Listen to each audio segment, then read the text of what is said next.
I think that it's very important that President Zelensky and, of course, President Putin, too, they've both got to come to the negotiating table, and that's ultimately where things broke apart. I really don't care what President Zelensky says about me or anybody else, but he showed a clear unwillingness to engage in the peace process that President Trump has said is the policy of the American people and of their president. That's the real breakdown, is I think Zelensky wasn't yet there, and I think, frankly, now still isn't there, but I think he'll get there eventually. He has to.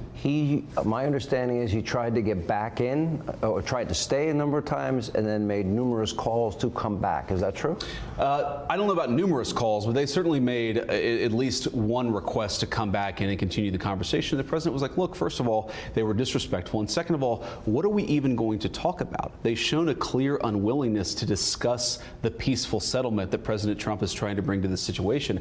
I think a lot of Americans are sort of, it's useful to step back and ask ourselves, what is the actual plan here? You can't just fund the war forever. The American people won't stand for it. And by the way, Sean, if you look at European opinion polls, the Europeans aren't going to stand forever for it either.